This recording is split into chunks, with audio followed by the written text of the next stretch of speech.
In fact, why? Kasi ang isang maganda po sa pag-smile, hindi mo siya maitatago kapag may kausap ka sa telepono. Yes. You can always tell if somebody is smiling or is happy when you are talking to them on the phone. Why? Because never mo maitatago yan sa boses. Pwede sa harap ng ibang tao, kaharap ka nila, nakasmile ka, pero yung smile mo pa, ang bumabalik sa isip mo, sige lang, papatay kita mamaya. Nung paglabas natin, abangan kita sa parking. Di ba, sasaksakin kita sa likod. Di ba, may ganun eh. Di ba, may ganun. Remember, smile. Smiling is very positive. True story. I did this experiment a while back, siguro mga 2 years ago. Almost 3 years ago na.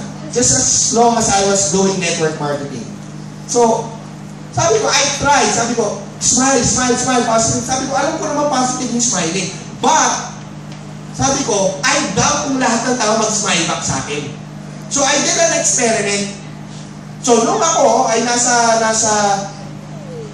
after nung office hours namin, pumunta ako sa isang mall na malapit sa office namin.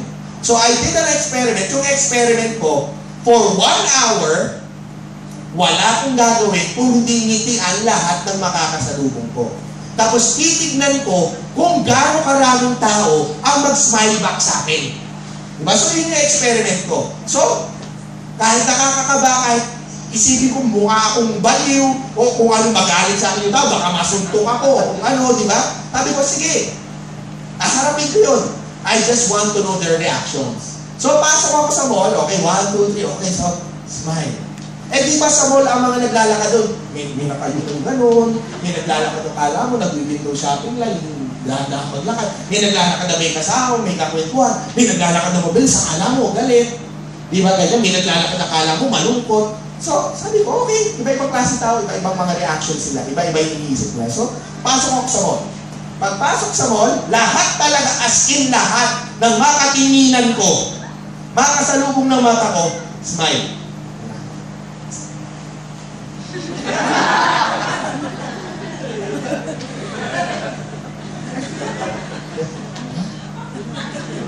As in lahat. What was the reaction of people? 100% of them smiled back. Yes, ganun ka-powerful ang smiling. Di ba na kahit yung may naglalakad na ganun.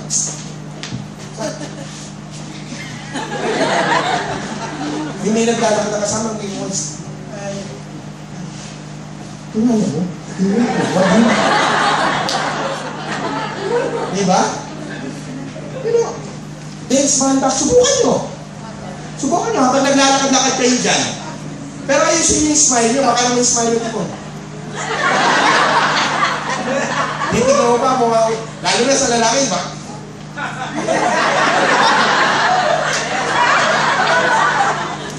Diba? Ayusin yung smile, baka naman pag nag-smile kayo. Diba? Huwag ganun. Yung maayos na smile, walang mali siyang smile. Malagyan mo. Huwag mo pong lalagyan ng mali siya. Okay, just smile and you will see. Even sa phone, subukan niyo po. Mamayang gabi, magtawag kayo ng isang tao malapit sa inyo and smile. Habang kausap niya sa telepono, tapos sabihin mo, "Uy, may mapahulaan ako sa'yo." O sige, ano yun? Nakasmile ba ako? Ano? Hulaan mo kung nakasmile ako. Bakit ba't ko wala ako? Basta, hulaan mo ano nakasmile ba ako? Nakasmile ba ako? You know, why? Because hindi mo maitatago yung smile sa boses. I should know because just before I got into the shipping industry, I was part of the call center industry. Nag-call center po ako for the first 4 years of my working life. After ko makagraduate, call center ang pinasukan ko. Why? Kasi yun yung pinakamadaling trabaho mahanap ko eh. And one of the things that I have learned in the call center industry is when you smile, talaga hindi mo may tatago sa telepono. I had this agent, kasi naging team lead po ako, meron ako isang agent who rarely gets mad kapag may kausap siya. Okay? Kasi po, dun sa trabaho ko sa call center, kami po yung nakaka-receive ng tawag. So lahat ng tawag na nare-receive namin, purong problema yun. About 97% of the calls we receive are people who are mad at us. Hindi naman sa amin personally, galit sila doon sa kumpanya namin kasi ang ano po kasi nun is Nokia cellphones. Ang dami problema ng mga Nokia phones. Diba? So, gano'n. So, I have this one agent. Ang ginagamit ng pangalan ay this one. Sunshine. Yan yung pseudonym niya. Although bawal gamitin yan, pero hinahayaan ko lang kasi ang ganda ng resulta ng mga tawag niya. So one day, may tumawag. Ay yung account namin, yung mga tawag, nanggagaling pa ng Australia. Okay, so nanggagaling ng Australia. So, ang Australians pa naman, napaka-brutal pagdating sa pananalita. Talagang mumurahin ka nila, insultuhin ka nila. Diba? So, may tumawag. Pag sagot ni Sunshine, sabi, oh, thank you for calling Nokia. This is Sunshine. How may I help you? As in talaga, nagbubong mga agad. May UMFU, di ba? Yung mga ganun talaga. Talagang galit na galit. So kung ang scale ng galit is from 1 to 10, 10 being the highest, yung galit niya nasa 8. Ganun kataas yung galit niya. Yung galit level niya. So, hinayaan lang niya magsalita.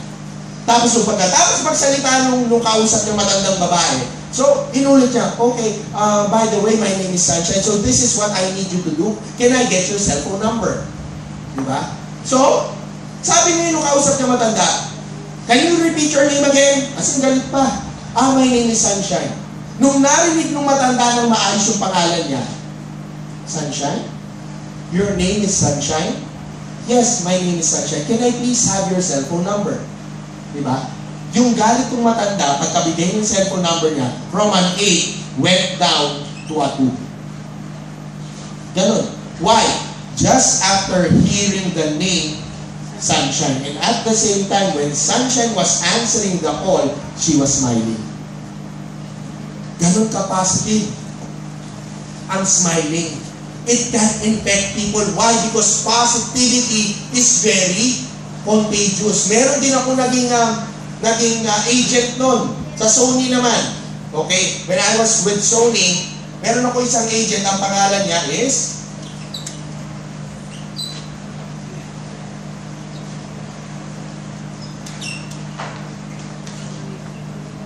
si Amir God Llorico. Agent ko siya. Muslim siya. He's a Muslim. Anong ginagamit niyang name? God. Thank you for calling Sony. This is God. How may I help you?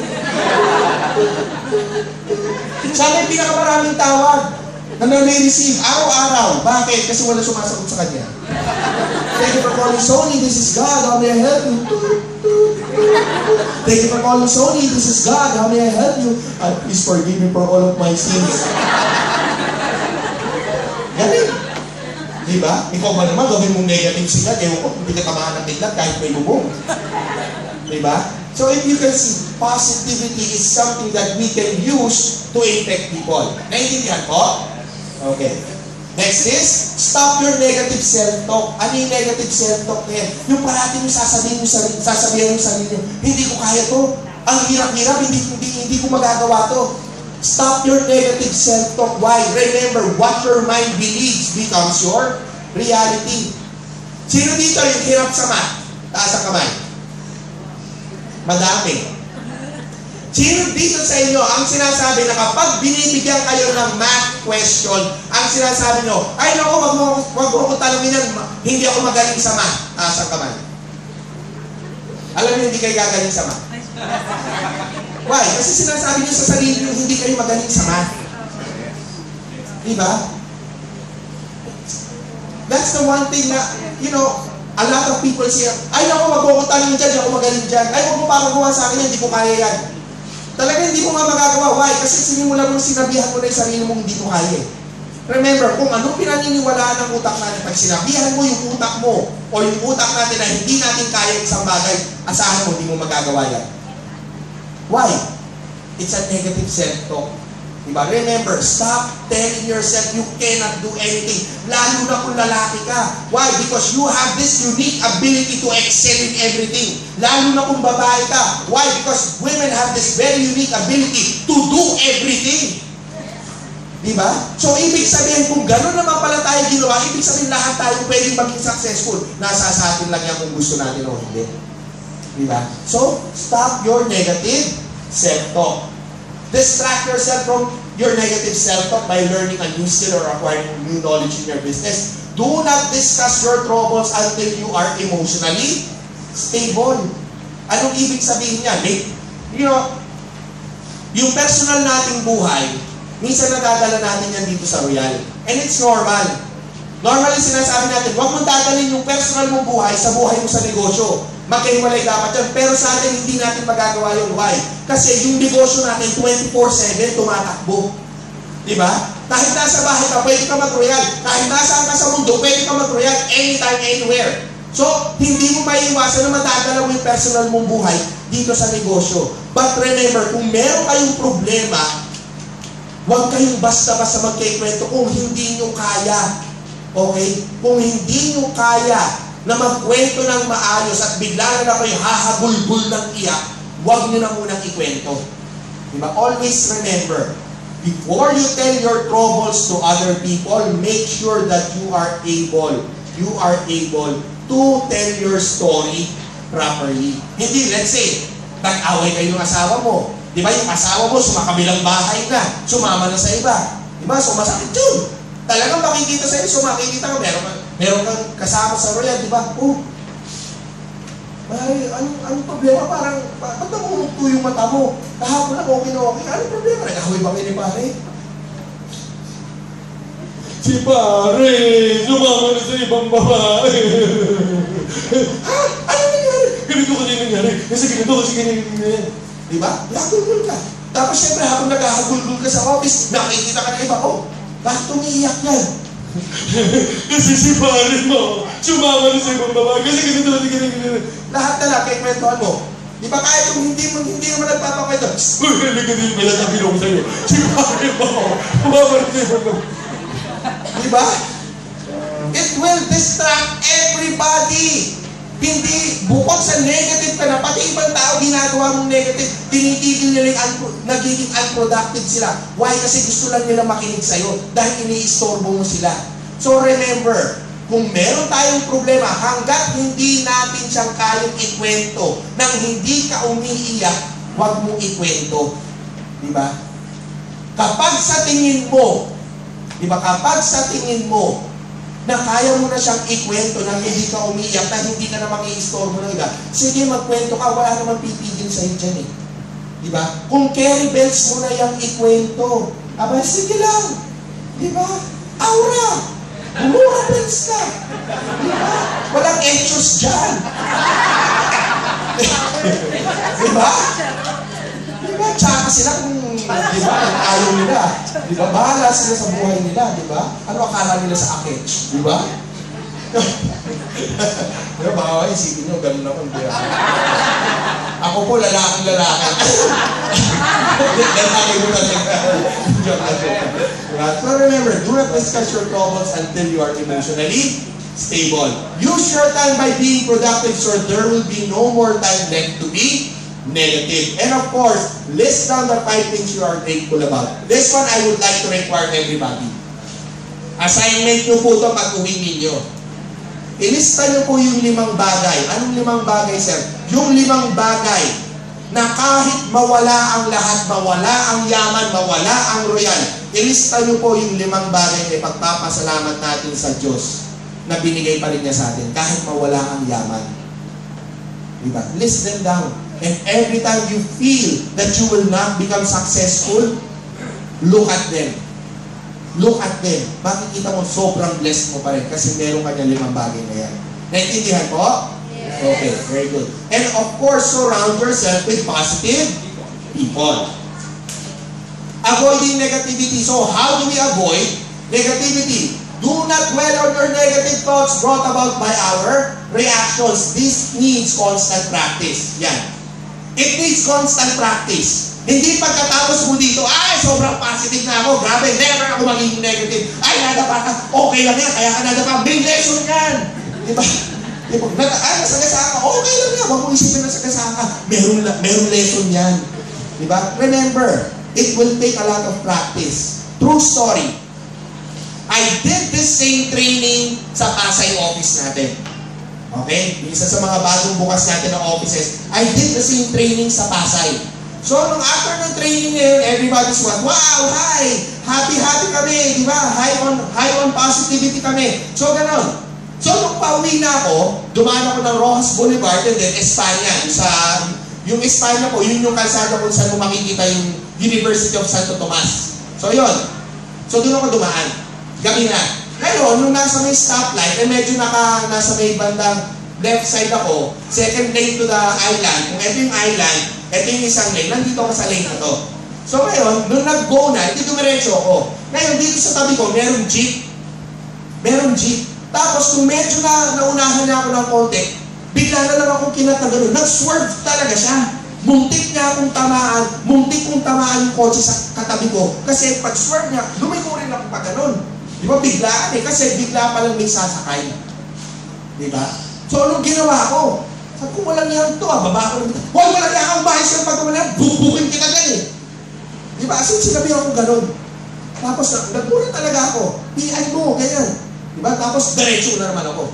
Pag diretso ko, biglang pumasok sa isip ko. Positive thinking and pressure nga pala. Natatapos ko na yung training na yun. Di ba? What did I do? Hinantay ko ulit. Baba ko yung bintana. Pare, pasensya ka na doon sa nasabi ko, nabigla lang ako. Kasi yung pag-swerve ko, nagulat ako, kala ko ma-aksidente ako. Pasensya ka na doon sa nasabi ko, sorry. So, kasi yung bintana, I drove away. Kung ako nga na nagbibigay ng training, I still fall on the negativities. Especially when I am caught off guard. Ganun naman ang negativity. Normally, our initial reactions to negative situations, our initial reactions are also negative. Diba? Alam mo naman kapag naglalakad ka, biglang in-snatch yung bag mo. Diba? Ay, hindi na mabuti na in-snatch mo. Sige, saan makatulong sa iyan, ha? Ganun ba? Diba kapag in-snatch, ay, balik ka! Yung pagkain mo! Diba, bubugin yan! Bigyan yan! Diba, pag nahuli, bubugin yan! Sige! Diba? Gulpin natin yan! Snatcher! Diba? Wala naman ganun. Ay, huwag natin gulpin. Mahalin natin siya. Sana natin siya sa uyan. Diba? May skills. Wala naman ganun, diba? Your initial reaction will be negative. But the important thing is, you do not dwell on them. Diba? Kapag may pumasok na negativity sa atin, because of our reactions, because we were caught off guard, don't dwell on them. Diba? Minsan kasi we dwell on them eh. Diba? Example, sa mag-asawa, nag-away. Negative. Magkahiwalay. Yung isa nasa taas, yung isa nasa baba. Ano nangyayari? Diba iniisip nyo pa rin yung pag-away nyo? Ang iniisip nyo, naku, pag itong sinabi niya sa akin, ito sasabihin ko sa kanya. Pag ito yung ginawa niya, itong gagawin ko.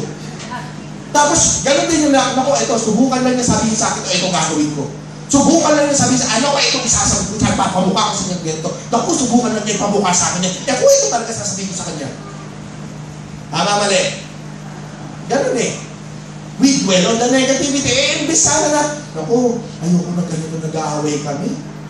Sige na nga, sabihin ko na nga lang ganito. Subukan ko kaya ako na lang ang mag-sorry. Kung gano'n kaya isipin natin, it's on a more positive note. So, kapag nagkita kayo, sige, huwag na tayo mag-away, ayoko nag-aaway tayo. Sige, okay na, magkapatawaran na lang. Move on na lang tayo. Diba? So, mas maganda ang kalalabasan ng lahat. Naintindihan ko? Okay, very good. Stop watching telenovelas. Why? Because really, telenovelas, most of them, they are negative of nature. Negative in nature yan. Diba? Bakit? Sa title pa lang, ang dalawang Mrs. Rian, negative, positive. Negative. Diba? Negative. Sobrang negative. Ano to yung sa channel 2, yung two wives. Ano? Gusto nyo 2 wives? Sa lalaki, okay lang sa akin yun. Hindi naman ako seryoso eh. Diba? Sa babae, gusto nyo 2 wives? Ayaw natin. Very negative. Yung palabas noon pa. Diba? A beautiful affair. A beautiful affair? Hala, kailan pa naging beautiful ang affair? Diba? Masarap ang mayroong kabit, pero hindi magandang may kabit. Never naging beautiful ang affair. Diba? Babangon ako at dudurugin kita. Abay, napaka-negative. Diba? Napaka-negative. Ano ba normally ang tema ng mga telenovela? Gagante. Diba? Inapi yung nanay, gaganti yung anak. Pinatay yung tatay, gaganti yung kapatid. Diba? Yung angkan namin, mas magaling sa angkan nyo. Diba? Yung mayaman, aapihin yung mahirap, tapos magpapayaman yung mahirap para aapihin yung mayaman. Diba gano'n? Diba? Napaka-negative. Diba? Yung mga tipong may dala-dala ng pansit, mamamatay na lang, mababaril pa. Diba? Kaya minsan nakakatakot naman kung may dala ng pansit sa bahay. Pelikulang Pilipino, diba? Action movie, parating may kasamang pansit. It's either pansit canton, pansit bihon. Diba? Kung sino yung unang kumain, hindi namamatay. Kaya pag may dalang pansit sa amin, hindi ako kumakain agad. Baka mamaya, kapag nauna ako, biglang may dala, pagpapaparili kami ganun. Tapos yung bahay ko, gawa ka sa plywood, ay lalo na. Diba? Pelikula, negative in nature. So let's try to avoid watching them. Why? Kasi minsan nagiging madrama din tayo eh. Kung ano yung napapanood natin drama, uy, magandang sabihin niya sa asawa ko, sasabihin mo rin yan. Diba? Pati hindi ka na lang mag-apply ng artista. Diba? Kung balang mo rin naman palang gayahin yung linya. Diba? You're a second-rate trying hard copycat. Oh, sinabi siya yun. Diba?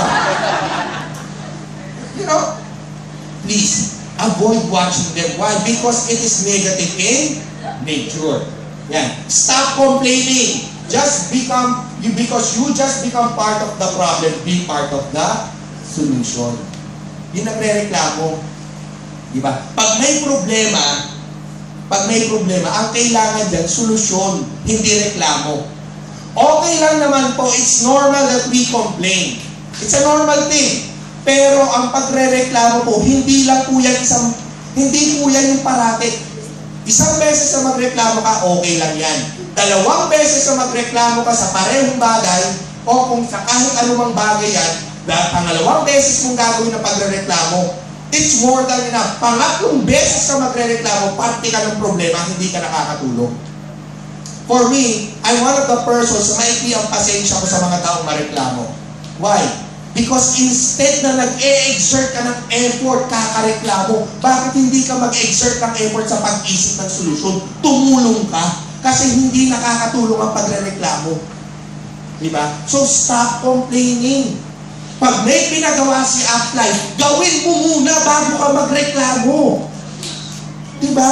Kasi ba, Upline, pag hindi mangyayari, ang hirap gawin. Teka, ito, sa mga Upline, sabihin niyo sa dami yung mga nagre-reklamo, na meron kayo pinapagawa, ayaw nila. Dapat kasi mag-one-on-one ka na, ayaw ka rin mag-one-on-one. Kasi naman Upline, ano naman sasabihin mo sa kanila? Teka, bago ka magreklamo, tanungin kita. Ginawa mo na ba yung pinapagawa ko? Hindi pa. O ngayon, paano mo nalaman na mangyayari yung sinasabi mo? Kung hindi mo pa ginagawa. Bago ka magreklamo, hanapan mo ng solusyon. Ang solusyon, gawin mo yung pinapagawa ko. Diba? Dapat ganun. Hindi yung reklamo tayo reklamo kasi hindi natin kaya. Kasi baka mamaya mabigyan ba, regaluhan ako ng pansit, ayoko pang mamatay. Diba yung mga ganun ba? Huwag muna magreklamo. Remember, if you are exerting so much effort in complaining, walang mararating ang negosyo mo sa Royal. Why? Kasi lahat ng effort mo, binibigay mo sa pagrereklamo, sa negatibo. Remember, instead of exerting your effort in complaining, exert it in more positive things. Find the solution. Do your business properly with Royal. Naintindihan po? Yes. Okay, very good. Look for the good in everything. Yan yung sinasabi ko. Diba kanina? That everything is about balance. Kung may nangyayaring positive, meron din siyang katapat na negative. Why? Anong katapat na negative ng positive? Yung sobrang positive. Nagiging negative yan. Why? Kasi ang lahat ng kalabisan, so, pangit. Diba? Kung may nangyayaring negative, meron niyang katapat na positive. And the one thing na minsan hindi ginagawa ng maraming tao is what? they look for the good in everything. Ayaw nilang hanapin yung rason kung bakit nandyan sila sa sitwasyon na yan. Ayaw nilang hanapin. Kung ayaw hanapin sa ano ginagawa nila, hinihintay nila yung rason dumating. Maraming tao ganyan. Pag may negative na nangyayari sa buhay, ang ginagawa, alam naman nilang may rason kung bakit nangyayari sa buhay yun eh. Pero anong ginagawa? Hinihintay nilang dumating yung rason. They are waiting for the reason to come. Remember, the reason will never come to you. Kung naghihintay ka ng rason, hindi dadating yung rason. Hanggang sa mamatay kang kakahintay, hindi yan dadating. Bakit? Because the good in everything, you need to look for them. You need to take action. Bakit? Bakit sir kailangan hanapin? Ba't hindi na lang hintayin? Kasi kapag naghihintay ka lang, wala kang ginagawa, mas makakapag-focus ka sa negative. Ngayon kung hinahanap mo siya, example, may negative, dumating sa harapan mo, ang laki-laki ng negative, wala kang ibang makita kung hindi yung negative na nasa harapan mo. Kung hihintayin mong dumating yung rason kung bakit na meron nakaharang na malaking negative sa harapan mo, kung hihintayin mong dumating yung rason, saan ka nakatingin? Sa negative lang. Bakit? Hinihintay mong dumating yung rason, hinihintay mong papalitan yung negative ng positive. Ngayon, kung hahanapin mo yung rason kung bakit dumating yung negative na yan, dumating yung negative nasa harapan mo, maghahanap ka, ay naku, may negative, sobrang laki. Merong rason kung bakit yun nandito eh. Teka, hahanapin ko. Dito kaya? Saan ka nakaharap? Sa negative? Hindi na. So, ibig sabihin, hindi mo maiisip na yung negative. Why? Kasi busy ka sa paghahanap ng rason. Hanggang mapapansin mo, nalagpasan mo yung negativity, kakahanap ng positivity, nalagpasan mo yung negativity, at mahahanap mo yung hinahanap mong rason. And by the time that you look back, makikita mo, ay, ang liit lang palang problema nun, buti na lang hinahanap ko yung rason. Diba? Makikita mo, maliit lang pala. Always remember, positive things are always bigger than every negativity that can happen to us. Huwag mo pong isipin na malalaki ang negativity nangyayari sa buhay natin. Wala po yan sa kalingkingan ng laki ng mga positive, ng mga magagandang bagay na mangyayari sa atin. Wala po, hindi po yan papantay sa laki ng positivities na yan. So, don't wait for the reason to come to you. Look for the reason and find those reasons. Naintindihan po? Okay, very good. And of course, change your perception. Baguhin po natin yung ating mga paniniwala. Lalo na kung alam natin na negative yung pinaniniwalaan. Yes, mahirap. Why? Kasi yun ang kinalakihan natin eh. Sa ngayon, yun ang pinaniniwalaan ng utak natin. But, in order for us to completely change it, then kailangan araw-araw, paggising natin sa umaga, baguhin natin yung paniniwala natin. How? By visualizing exciting results in advance. Araw-araw, paggising mo sa umaga, sabihin mo sa sarili mo, today is my day because today I will become successful with Royal. Araw-araw, today is my day because today I will become a millionaire in Royal. Araw-araw. Hindi lang isang araw yun, hindi lang dalawang araw. Kahit sa tingin mo na mukhang, ay, ang corny naman itong tao to, meron ibang tao makakarinig sa'yo. Hayaan mo sila. Diba bakit? Sino bang yayaman? Ikaw o siya? Diba kayo kapag kayo sinasabi niyo sa sarili niyo? Huwag niyong pansinin yung sasabihin ng ibang tao. Don't let the environment dictate what you have to do to become successful. Ang importante, maging successful kayo. Naintindihan ko? Yes. Okay, very good. And of course, always pray. Asking for guidance is the best way for us to combat negativity. Think like a proton and stay positive. Words, mga salita. Okay? Our words are very powerful. As powerful as our minds are, pero normally our thoughts, pagdating sa ibang tao, hindi naman nila nababasa yung laman ng utak natin eh. Diba? Unless kung sila si Professor X, matakot ka. Diba? Pero kung hindi naman Charles Xavier ang pangalan niya, then huwag ka matakot. Di ba? Hindi naman nila nalalaman yung laman ng isip natin. Nalalaman nila kung ano yung laman ng isip natin kapag nagsalita na tayo. That is why our words are very powerful. Kaya nga sabi nga ni Jose Rizal, the pen is mightier than the sword. Di ba? Sa salita pa lang. Talagang makakasakit ka. Talagang pwedeng magbago. Pwedeng magbago ang buhay ng isang tao just because of the words that he hears every day. So, ano ba dapat yung mga words natin? Diba? Words we say, the words we say amplify the way we think and feel. Totoo po yan. Kung ano yung nararamdaman natin, ano yung pumapasok sa isip natin, pag sinabi na natin sila, mas masakit. Sa totoo lang. Why? Kasi hindi lang naman yung salita yung sinabi mo eh. May factors. Yung kung paano mo sinabi at yung intention mo dun sa sinabi mo, yun yung bagay na nakakasakit. Yun yung bagay na nakaka-inspire sa iba. Okay? The problem is sometimes, even with words, nagkakaroon ng negativity. Why? Kasi katulad nga dun sa sinabi ko kanina, kung sa pag-iisip na magkaiba tayo, interpretation, ganun din sa salita. Iba minsan ang interpretation ng salita ng lalaki sa babae. Okay, so paano ba siya? Example.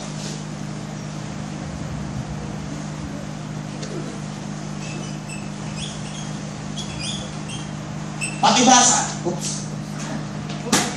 Sorry. Pakibasa po.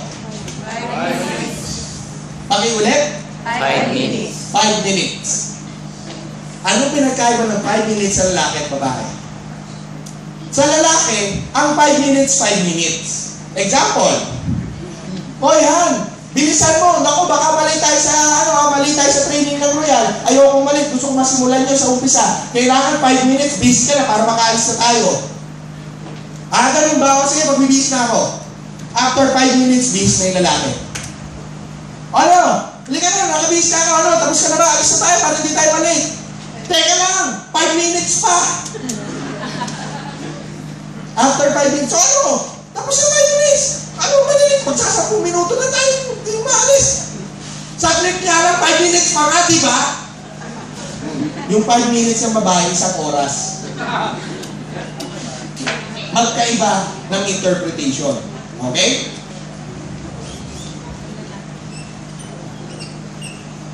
The expression. Side. Diba? Yung expression na to. Ano yung expression na to? Ito yung expression na, yung gano'n. Parang nagbubuntong hininga. Sa lalaki, pag ang lalaki nagganon yung tipong, ang ibig sabihin nun, okay kami. Everything is fine. Di ba, kung kumain kami ng masarap, di ba, busog na busog kami, kontento kami sa kinain namin. At dating na parang, sige Lord, kunin mo na ako, busog na busog ako. Ay, good. Ganon sa lalaki. Sa babae, pag ang babae nagganyan, anong ibig sabihin niyan? Tatanga-tanga ka, hindi mo makuha yung sinasabi ko. Diba? Kung lalo may apply, may pinapagawa. Kailangan kasi ganito yung ginagawa mo. O sige, pakita mo sa akin. Paano ka gumawa kasi ng mag-list mo kasi yung mga goals mo. Tapos yung nag-list ka,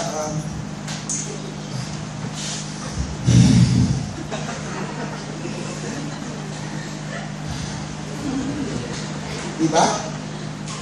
Sa lalaki, let's say, meron siyang tinuturo sa kasama niya. Hindi makuha.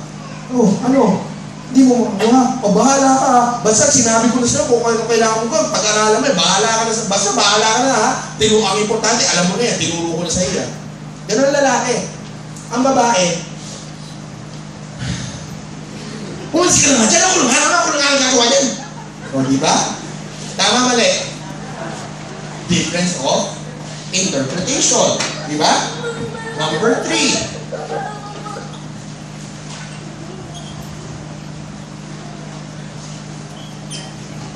Pakibasa.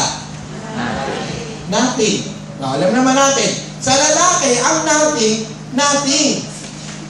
Diba? Ano ba yan? Wala to. Diba? Okay lang ako. Wala to. It's nothing. Nothing for us. Sa babae, ano ba ba kasi problema? Wala. It's nothing. Pag sinabi sa inyo yun, okay, lalo na sa mga lalaki, pag sinabi yan sa inyo ng mga partners natin, okay, tumakbo na tayo na matulin palalo. Kasi na meron kung makakaabot ang kutsilyo, sasaksakin tayo. Why? Kasi sa babae, ang natin is something. Diba? Tama, mali? So kapag sinabi ng babae, bakit ano bang problema? Ano bang nagawa ko sa'yo? Wala. Sigurado ka? Oo, wala talaga. Sure ka? Oo, sure ako. Okay, bahala ka. Kita mo? Kita mo? Kita mo? Hindi mo talaga ako mahal eh. Why? Eto kasi ang gulo sa babae eh. Pag sinabi nila natin there's something, tapos ang gusto nila, mahulaan natin kung ano yun. Tama, mali? Hindi po kami propeta. Hindi po kami binubulungan ng kung sino-sino para malaman na tumatakbo sa utak nyo. Pag tinanong namin kayo anong problema, sabihin niyo yung problema sa amin. Pag sinabi niyo yung problema sa amin, tatanungin namin kayo, o anong gusto mong gawin ko sa problema mo? Makinig ako, maging problem solver. Makinig, okay, makikinig ako. Diba? Ganun. Pero pag sinabi namin sa lalaki kasi, natinis natin sa babae, ano, bakit ano mo problema? Wala. Sigurado ka? Oo, sigurado ako. Wala. Sige na. Okay, bahala ka. Kita mo, naku, umanda ka sa akin. Diba?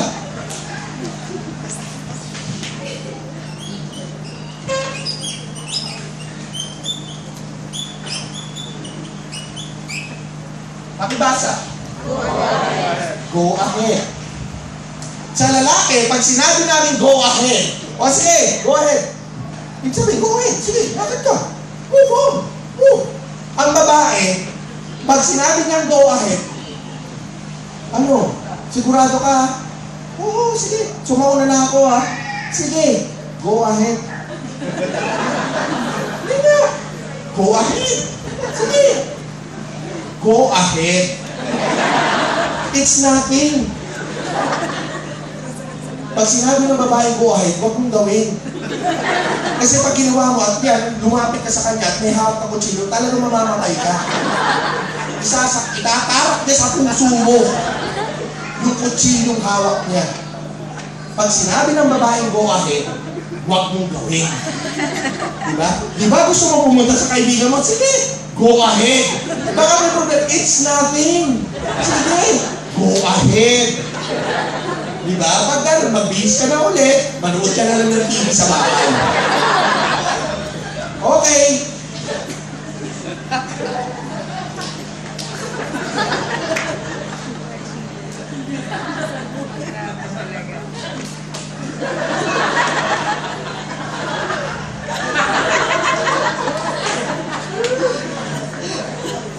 Paano inisip mo ngayon?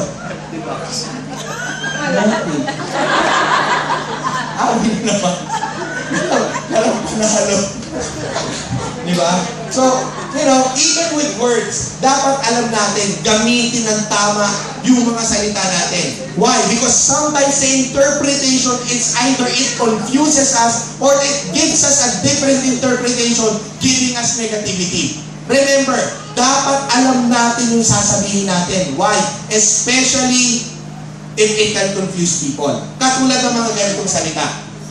Notice public bar. Our public bar is presently not open because it is closed. According to the manager. Diba? Ang galing. Do not enter. Entrance only. O sa mga diba? May pinapabili sa'yo sa tindahan na to. Pagpunta ka to sa tindahan,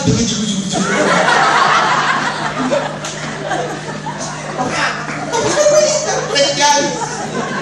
Diba? Magulo. Welcome to see you again.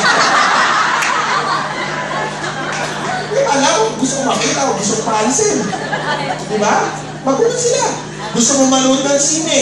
Diba? O, dito ka manood. Always open, close.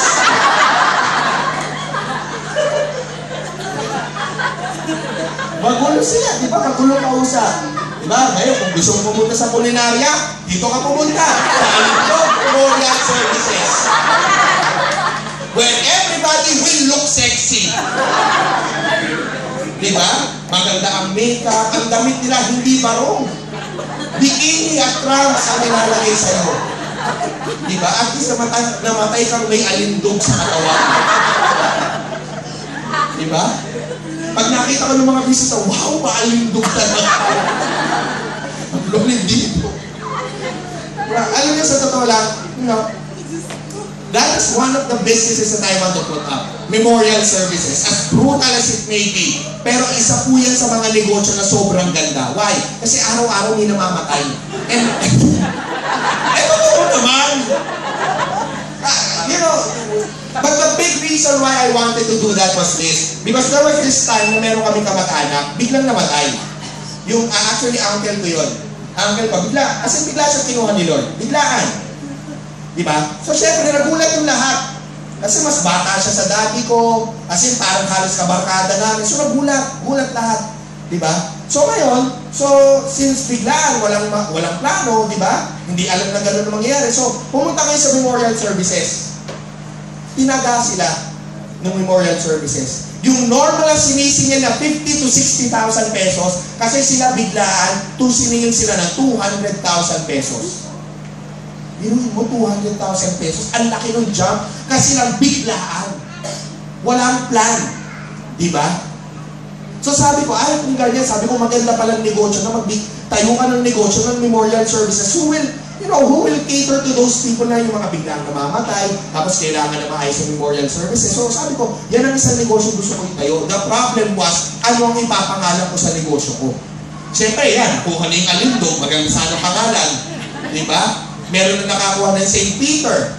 Meron na nakakuha ng Arlington, ng Polinaria Pass. Sabi ko, ano kaya papangalan ko sa memorial services ko? Tapos nakaisip ako ng magandang pangalan. Sabi ko, alam ko na. Gusto nyo malaman ko ng pangalan? Ang pangalan ng memorial services ko, kapag yan po inaipatayo ko, ang pangalan ko ay Your Next. Diba? At ang aking target market ay yung mga kaaway nyo. Diba? Para kapag namatay yung kaaway nyo, uy, namatay yung kamag-anak ko, tamang-tama, doon mo dalhin sa Your Next. Diba? So, interpretation of words, it can confuse, it can create lots of negativity. So you have to put them in the right place. You have to tell them in the right place. You have to use them properly. Naintindihan po? Okay. Yan. Words. For us to be able to deal with negativity, we have to speak in a positive manner. Hindi lang naman kasi dun sa kung paano mo hindi lang naman yan dun sa salita, pero nandun rin yan dun sa kung paano mo sinasabi. Minsan yun na mas nakakasakit eh. Pansinin nyo. Text message.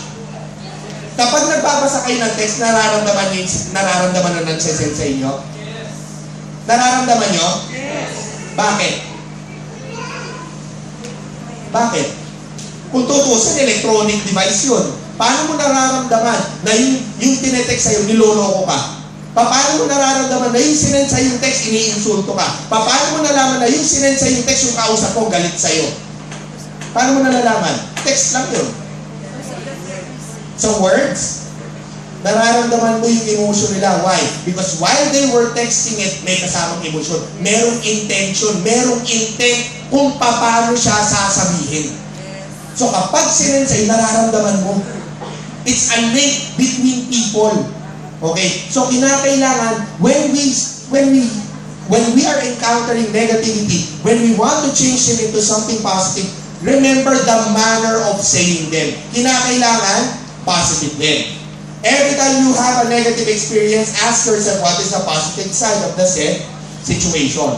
Ito, one of my favorite quotes that I live by, according to Oprah Winfrey, always keep your words soft and sweet because you do not know when you have to eat them. Napakaganda. Dadating ang time, magtatalo kayo ni upline. Magtatalo kayo ng downline mo. Diba? Minsan, magkakaroon kayo ng situation na yung upline nagagalit sa downline. Magagalitan niya. Yung downline niya, mapagsasabihan niya ng masakit na salita. Question ko lang is this. Let's say ganun ang nangyari. May issue kayo ng downline mo. Pinagsabihan mo yung downline mo ng mapait, matalim, masakit, at mahirap talunukin ng mga salita. And then it turns out, ikaw pala yung mali, yung downline mo ang tama. Question. Kaya mong kainin at bawiin ulit lahat ng masakit, mapait, matalim, at hindi mo kayang lunukin na salita na sinabi mo sa kanya? Kaya mong kainin ulit? Kaya mong bawiin? The answer is no. Yes, di natin magagawa yun.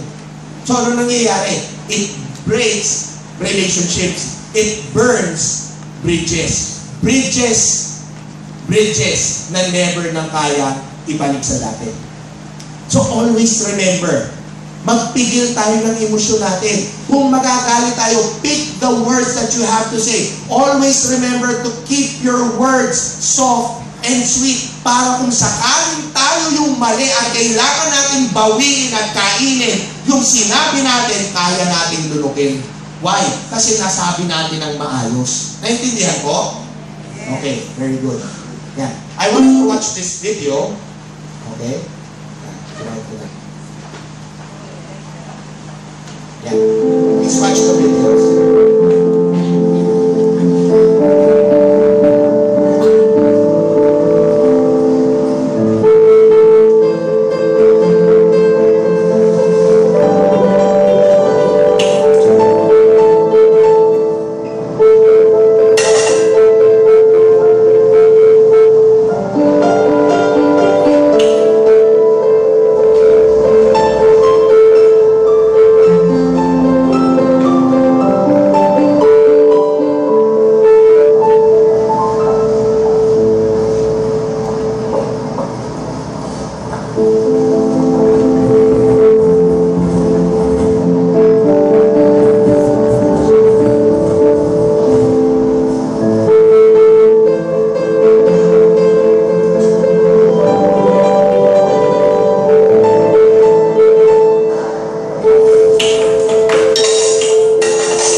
Okay.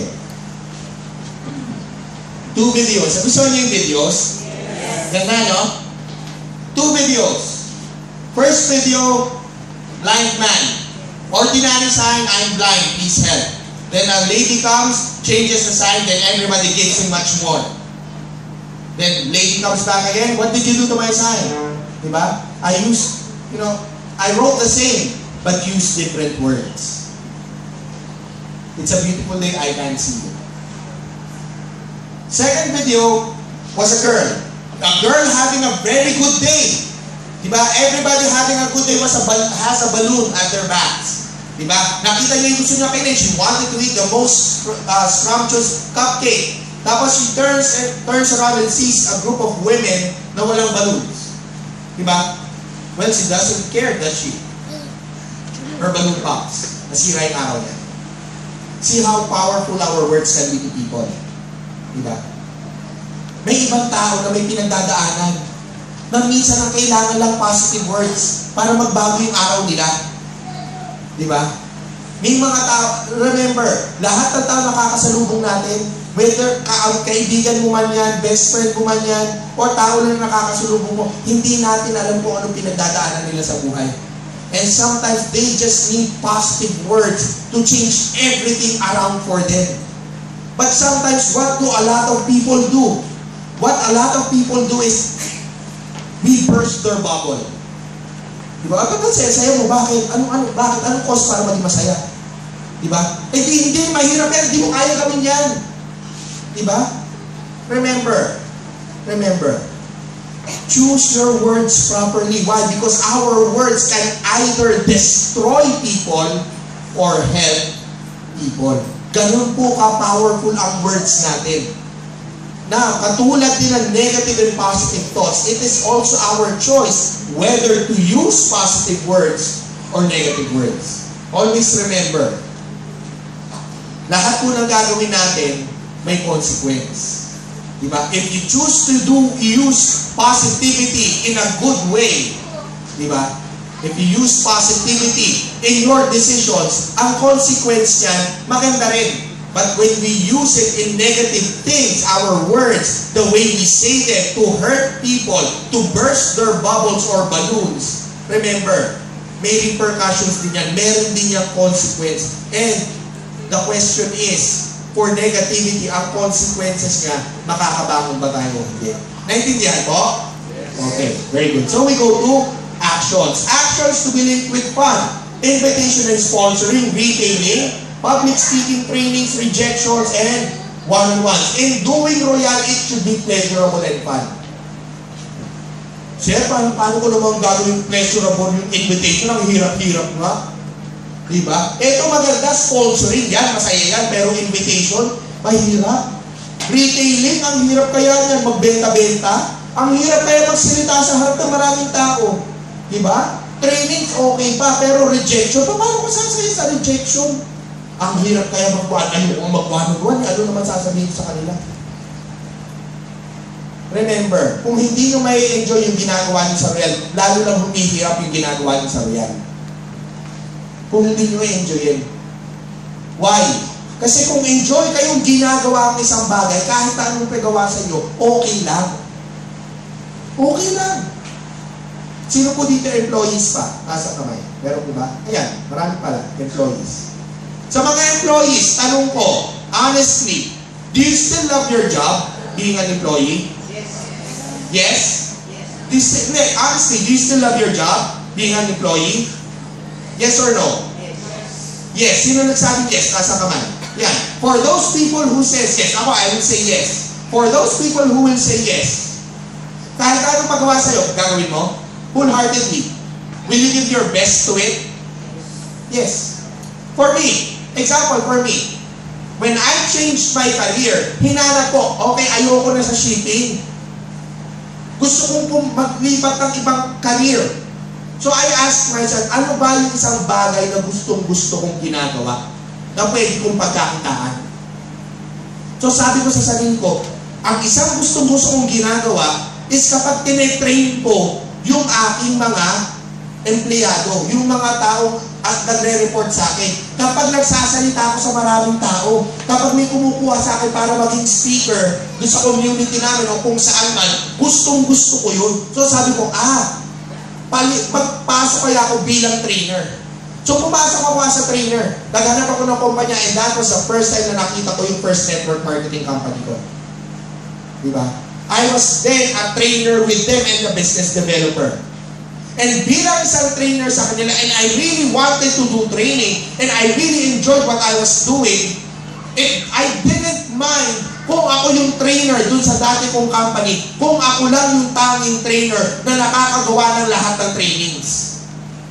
Na kahit pag-trainingin nila ako ng 1 linggo na nagte-training ng 8 oras kada isang araw, walang problema sa akin. Kahit wala akong boses, tuloy ang training namin. Why? Kasi enjoy ako sa ginagawa ko. Enjoy ako. Kaya doon sa dati kong kumpanya, dalawa lang kami na nakakagawa ng lahat ng trainings. It's either piliin mo ako o piliin mo yung general manager namin. But the problem is, yung general manager, hindi niya magawa yung mga trainings. Why? Ang dami rin niyang ginagawa. So lahat ng trainings, sa akin na pupunta. Sa akin. Nagreklamo ko minsan? Hindi. Kahit pangit yung hotel na pinagstayan ko, kahit nahirapan akong pumunta doon, kahit muntik na akong makidnap ng isang beses, hindi ako nagreklamo. Why? Because I was enjoying what I was doing. Kahit mahirap. Dito nga sa Royal, tuwang-tuwa ako. Bakit? Kasi dito sa Royal, ang training, dadating na lang ako, magte-train na agad. Doon sa dati kong company, hindi ako lahat. Ang isa-set up lang nila, yung hotel na pagstayan ko, tsaka yung function room. Pagdating ko sa function room, ako mag-aayos ng lahat. Dala-dala ko lahat ng gamit. Dala ko yung projector, dala ko yung flyers, dala ko yung attendance, dala ko yung kung kailangan ng projector screen, dala ko yun, dala ko yung mga products. Lahat dala ko. Ako magse-set up ng upuan, ako pa yung sa registration, ako maghahanap na mag-i-intro sa akin. Then I will do the training. Pagkatapos yung training, aasikasuhin ko yung mga distributors namin, tatanungin ko, ako tatanong sasagot sa mga tanong nila. Diba? Tapos ako ulit mag-aayos ng lahat ng gamit, ako magdadala na naman sa hotel. Lahat yun. Mahirap? Mahirap. Yung ibang trainers namin doon, nagre-reklamo eh. Mahirap daw. Ako nagreklamo, minsan hindi. I was enjoying it. Kahit mahirap. Tiniis ko. Kahit mahirap. Why? Because I was enjoying what I was doing. Same thing here with Royal. Same thing here. I am one of the trainers who can do all the trainings. Kaya nga training specialist ako. Hindi lang ako training manager. Training specialist din ako. Hindi lang ako nag-RDP, hindi lang ako nag-RDO, hindi lang ako nagbibigay ng best presentations. I can also do product training. Yung off-road na ang dati nagbibigay si Sir Mike, I am giving the off-road. Nagre-reklamo ko pag binibigay sa akin, hindi. Ako pa nga nagpe-presenta, ako na lang gagawa niyan, Why? Because I love what I am doing. Enjoy ako. Kahit mahirap, okay lang. Kahit mahirap, okay lang. Why? Kasi enjoy ako. Eh kung hindi ako nag-enjoy, ang hirap siguro bumangon sa hotel. Ang hirap siguro bumangon ng alas 5 ng umaga para pumunta sa airport. Ang hirap bumangon para gawin yung dapat gawin. Why? Kasi hindi ako nag-enjoy. Sa mga hindi na nag-enjoy bilang empleyado, my question is this. Gusto nyo bumabangon sa umaga para pumasok sa office? Hindi, di ba? Ang hirap. Parang may bakal yung likod natin tsaka yung paa natin. Ang hirap ibangon sa kama. Di ba? Yung tipo kapag papasok ka kasi hindi ka na-enjoy sa trabaho, tipo, ano ba naman yan? Papasok na naman, makikita ko na naman yung buwisit kong boss. Diba? Ganun eh. Mas maglilid na lang ako ngayon, ayoko pumasok. Ganun eh. Kasi hindi tayo enjoy. Same thing with our business with Royal. Paano natin malalagpasan ng maayos yung mga negative things na nararanasan natin kung hindi tayo nag-enjoy sa ginagawa natin? You have to enjoy what you're doing. Why? Kasi itong Royal, ito makakapagpabago ng buhay natin. Ito yung oportunidad na binigay sa atin para matapos na yung matagal na nating paghihirap para at least gumaan-gaan. Hindi dumali, pero gumaan-gaan yung buhay natin. Gumaan ang buhay. Ang buhay hindi dadali yan. Never. The problem is, in life, kung wala kang pera, limited ang choices. Pero kung meron kang pera, it opens a lot of options. Kaya gumagaan ang lahat. Pero yung pagdadaanan sa buhay, mahirap pa rin. Mahirap. Pero, pansinin nyo, kapag may pera tayo, iniintindi pa ba natin yung hirap ng buhay? Hindi. Bakit? Kasi kapag tayo may pera, enjoy tayo. Diba? Example, sa mga naging empleyado, kapag Pasko, kapag binigay yung 13th month pay natin, di ba ang saya? Lalo na kapag nagbigay ng bonus yung kumpanya. Pag hindi lang 13th month ang binigay siya, binigyan ka pa ng 14th month kasi maganda yung inita ng kumpanya nyo. Di ba ang saya? Tama, mali? Masaya, di ba? Question, kapag meron kang pera na pwede mong gamitin extra na panggastos na mabili, gusto mong